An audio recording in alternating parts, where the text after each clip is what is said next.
사랑하는 하여묵 가족 여러분, 안녕하세요. 김소명 목사입니다. 오늘도 말씀의 능력을 힘입어 주 안에서 승리하는 모든 주의 가족들 다 되시기를 축복합니다. 이 시간 주시는 말씀은 민수기 35장 11절입니다. 너희를 위하여 성읍을 도피성으로 정하여 부지 중에 살인한 자가 그리로 피하게 하라. 아멘. 여러분, 재떨이가 마련된 교회가 있다면 믿으시겠습니까? 담배와 교회는 아무리 생각해 보아도 정말 어울리지 않는 조합이죠. 그런데 대한민국 분당에 위치한 어떤 교회에 가면 너무나도 쾌적한 의자와 테이블도 있고 시원한 에어컨도 잘 갖추어진 아주 멋진 흡연실이 있습니다. 교회 안에 흡연실이라니 아무리 생각해도 이해가 되지 않습니다. 그런데 그 이유를 들어보면 한편으로는 수긍이 되기도 합니다. 담배를 피는 사람이 담배를 끊게 되는 것은 무척 어려운 일이라고 하죠. 담배를 끊은 독한 사람과는 친구도 하지 말라는 우스갯소리를 하기도 합니다. 그런데 담배를 피던 사람이 담배를 끊고 교회에 오라고 하면 이는 교회에 오지 말라는 말과 같은 의미가 될 수 있죠. 그러니 어떻게 하라는 것입니까? 흡연자라도 먼저 교회를 출석한 후에 그 다음 은혜를 받아 담배를 끊으라는 것이죠. 그러니까 흡연실의 목적은 담배를 권하는 데 있는 것이 아니요 은혜의 자리로 먼저 나와 종국에는 담배를 끊게 하는 데 있다는 것입니다.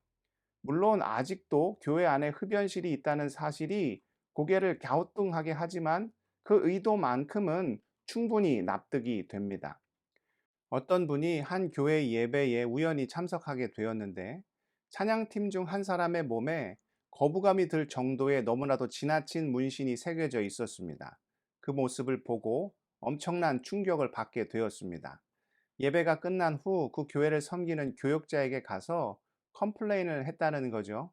아무리 그래도 찬양팀은 가장 앞선 자리에서 예배를 섬기는 자들인데 저렇게 몸에 문신이 있는 사람이 그 자리에 서 있어도 되겠느냐? 이런 내용의 불만이었던 거죠.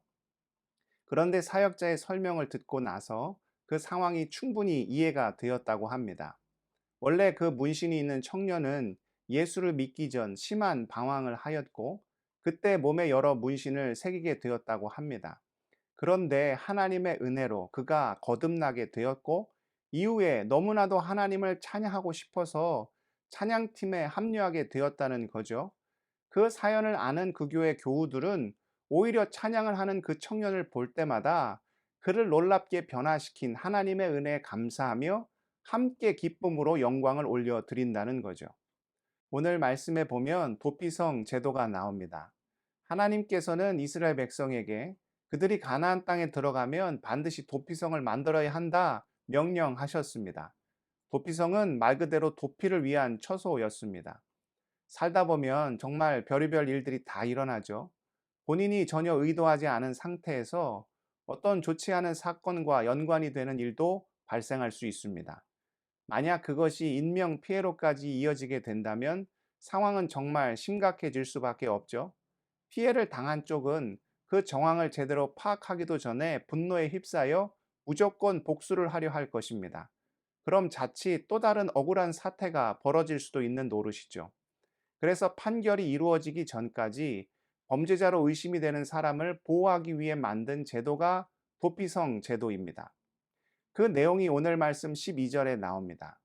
이는 너희가 복수할 자에게 도피하는 성을 삼아 살인자가 회중 앞에 서서 판결을 받기까지 죽지 않게 하기 위함이니라.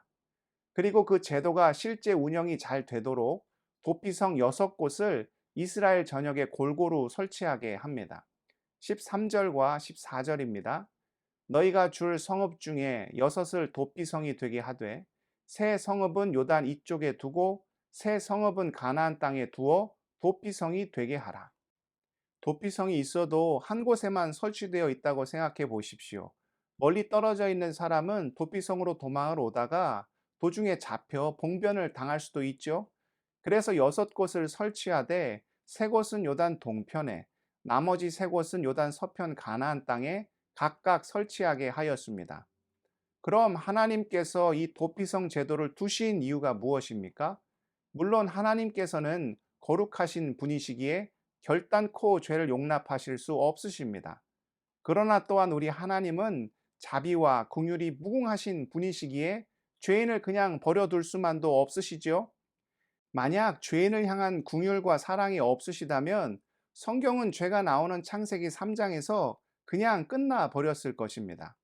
그러나 성경책이 이처럼 두꺼운 이유가 무엇입니까? 첫 번째는 우리의 죄가 그만큼 무겁다는 것이죠. 자기 스스로 잘하는 자녀에게 부모는 잔소리할 일이 없습니다. 그런데 아침부터 저녁까지 잔소리를 하는 이유가 무엇입니까? 아침부터 저녁까지 청개구리처럼 행동하기 때문이죠.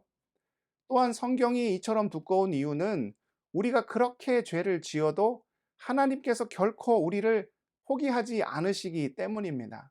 죄로 도망가면 또 잡아오시고, 또 도망가면 또 잡아오시고, 어떻게든 우리를 구원하시려는 하나님의 열심이 이 귀한 성경책에 가득 담겨 있다는 거죠. 그러니 도피성을 두신 이유 또한 무엇이겠습니까? 어떻게든 택한 자녀를 죄로부터 멀어지게 하고 그들을 구원의 자리로 인도해 주시기 위해 이 제도를 마련해 놓으신 거죠. 예수 그리스도께서 이 땅에 오셔서 행한 일이 무엇입니까? 마태복음 11장 19절입니다. 인자는 와서 먹고 마시매 말하기를 보라 먹기를 탐하고 포도주를 즐기는 사람이요 세리와 죄인의 친구로다 하니 지혜는 그 행한 일로 인하여 옳다함을 얻느니라. 이는 바리새인들이 예수님을 비난하기 위해 한 말이긴 합니다. 그러나 실제 예수님은 이 땅에 오셔서 세리와 죄인들의 친구가 되어 주셨죠. 왜냐하면 주님이 오신 목적 자체가 죄인을 구원하시기 위함이기 때문이죠. 주님이 죄인들과 함께 하셨다는 것이 그들의 죄를 더 부추기기 위함이었습니까? 아니죠.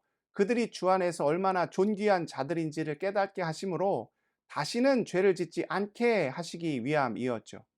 주님은 우리의 피난처이십니다. 우리가 주님 앞에 나아가면 먼저는 내가 죄인인 것을 알게 됩니다. 내가 그동안 세상 가운데 얼마나 더럽고 추하고 악하게 살았는지를 알게 되지요. 그리고 또한 그 죄의 사함을 받아 내가 주 안에서 얼마나 귀하고 소중하고 복된 자인지를 깨닫게 됩니다. 그러니까 주님은 우리를 죄로부터 멀어지게 하는 죄의 피난처요, 죄의 도피성이 되십니다. 어떤 분은 이런 분도 계세요.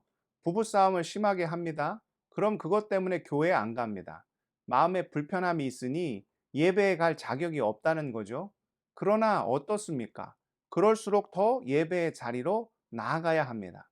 그 상한 마음, 찢겨진 심령을 주님께 드려 치유받고 회복되어야 하죠. 어떤 분이 큰 죄를 지었습니다. 스스로 생각해도 절대 용서가 안 돼요.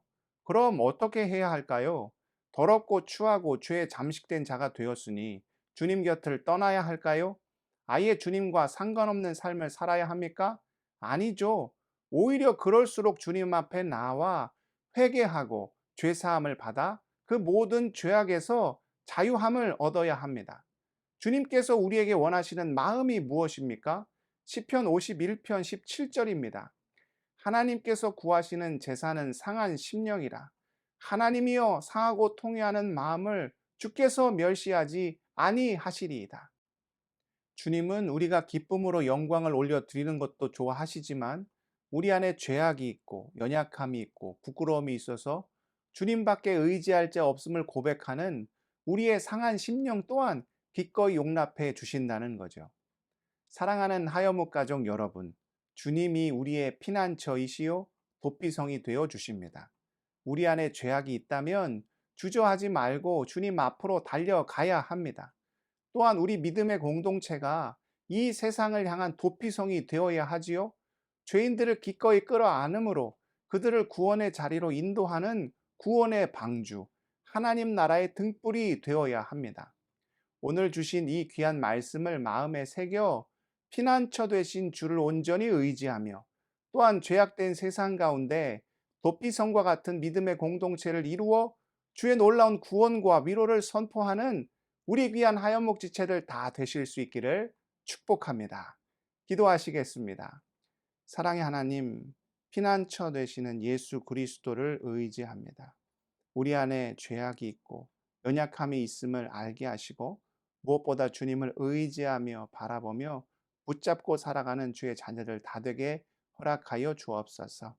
우리가 살고 있는 이 미국 땅과 두고 온 조국 대한민국을 불쌍히 긍휼히 여겨 주실 때 무엇보다 열방과 민족이 주의 능력의 손안에 있음을 온전히 깨닫게 하여 주옵소서.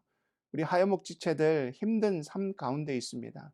질병의 문제로 자녀와 일터와 신분과 모든 삶의 어려움으로 신음하며 고통받는 모든 지체들 불쌍히 여겨주시고 은혜로 덮어주실 때 주 안에서 오직 살아갈 힘과 용기를 발견하게 허락하여 주옵소서. 오늘 하루도 온전히 주님을 바라보기를 소원하오며 존귀하신 우리 구주 예수 그리스도의 이름으로 간절히 기도드리옵나이다. 아멘.